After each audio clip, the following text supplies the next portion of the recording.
Hi, I'm Miss Resendez, and today I'm going to read to you Lily's Purple Plastic Purse by Kevin Hanks. Lily loved school. She loved the pointy pencils, she loved the squeaky chalk, and she loved the way her boots went clickety-click-click down the long, shiny hallways. Lily loved the privacy of her very own desk. She loved the fish sticks and chocolate milk every Friday in the lunchroom.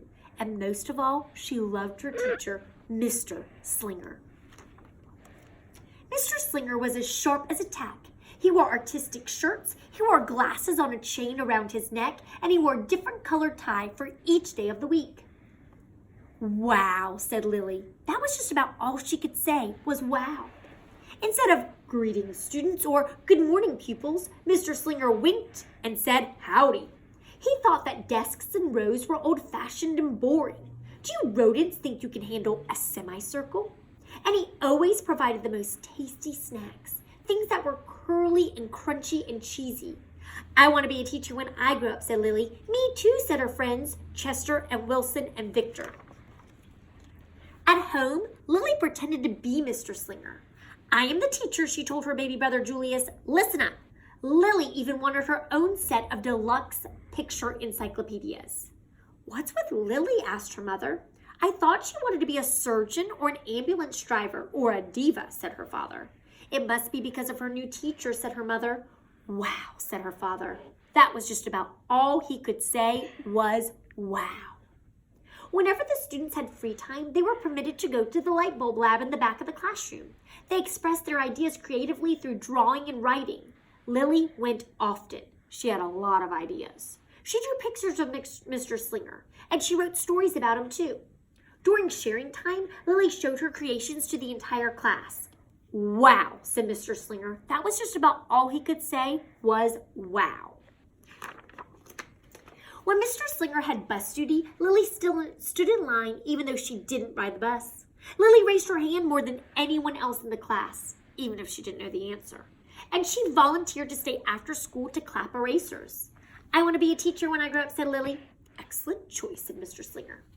One Monday morning, Lily came to school especially happy. She had gone shopping with her Grammy over the weekend. Lily had a new pair of movie star sunglasses, complete with glittery diamonds and a chain like Mr. Slinger's. She had 3 shiny quarters, and best of all, she had a brand new purple plastic purse that played a jaunty tune when it was opened. Lily wanted to show everyone. Not now, said Mr. Slinger. Listen to our story. Lily had a hard time listening. Lily really wanted to show everyone. Not now, said Mr. Slinger. Let's be considerate of her classmates. Lily had a hard time being considerate. Lily really wanted to show everyone. Not now, said Mr. Slinger. Wait until recess or sharing time.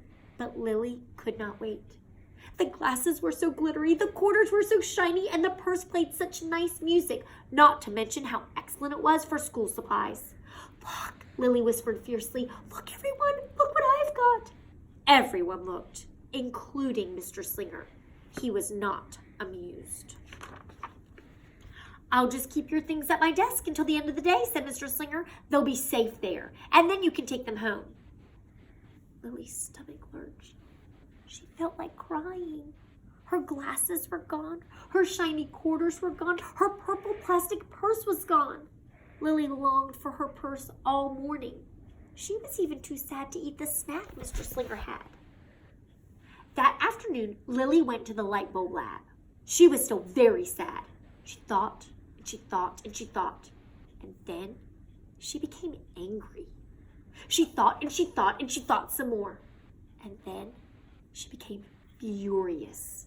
She thought, and she thought, and she thought a bit longer. And then she drew a picture of Mr. Slinger. What do you think that picture will be of? Big, fat, mean Mr. Stealing, teacher, wanted by the FBI. I do not want to be a teacher when I grow up. Right before the last bell rang, Lily sneaked the drawing into Mr. Slinger's book bag. When all the students were buttoned and zipped and snapped and tied and ready to go home, Mr. Slinger strolled over to Lily and gave her back her purple plastic purse. "It's beautiful," said Mr. Slinger. "Your quarters are nice and jingly, and those glasses are absolutely fabulous. You may bring them back to school as long as you don't disturb the rest of the class." "I do not want to be a teacher when I grow up," said Lily, as she marched out of the classroom. On her way home, Lily opened her purse. Her glasses and quarters were inside, and so was a note from Mr. Slinger. It said, "Today was a difficult day. Tomorrow will be better." There was also a small bag of tasty snacks at the bottom of her purse. Lily's stomach lurched. She felt like crying. She felt simply awful. Lily ran all the way home and told her mother and father everything. Pardon this interruption. I need Jared from SMO to come to the office, please. Jared from SMO to the office, please. It's just like we're in school still. Instead of watching her favorite cartoons, Lily decided to sit in the uncooperative chair. That night, Lily drew a new picture of Mr. Slinger and wrote a story about him too. Lily was really, really sorry, so everyone forgave her, even her parents, even her stinky baby brother, even her especially incredible teacher. And then the sun shined its smiley face down on everyone and everything, even the bugs and the worms. The end. Lily's mother wrote a note, and Lily's father baked some tasty snacks for Lily to take to school the next day. "I think Mr. Slinger will understand," said Lily's mother. "I know he will," said Lily's father. The next morning, Lily got to school early. "These are for you," Lily said to Mr. Slinger, "because I'm really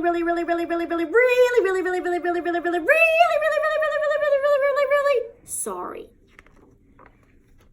Mr. Slinger read the story, and he looked at the picture, and he read the note, and he sampled the snacks. "Wow," said Mr. Slinger. That was just about all he could say was wow. "What do you think we should do about this?" asked Mr. Slinger. "Could we just throw it away?" asked Lily. "Excellent idea," said Mr. Slinger. During sharing time, Lily demonstrated the many uses and unique qualities of her purple plastic purse, her shiny quarters, and her glittery movie star sunglasses. Then she did a little performance using them as props. "It's called interpretive dance," said Lily. Mr. Slinger joined in. "Wow," said the entire class. That was just about all they could say was wow. Throughout the rest of the day, Lily's purse and quarters and sunglasses were tucked safely inside her desk. She peeked at them often, but did not disturb a soul. Right before the last bell rang, Mr. Slinger served Lily snacks to everyone's delight. "What do you want to be when you grow up?" asked Mr. Slinger. "A teacher!" everyone responded. Lily's response was the loudest. "Excellent choice," said Mr. Slinger. As the pupils filed out of the classroom, Lily held her purple plastic purse close to her heart. Mr. Slinger was right. It had been a better day. Lily ran and skipped and hopped and flew all the way home. She was so happy. And she really did want to be a teacher when she grew up. That is, when she didn't want to be a dancer or a surgeon or an ambulance driver or a diva or a pilot or a hairdresser or a scuba diver. The end. I hope you enjoyed Lily's purple plastic purse. See you soon.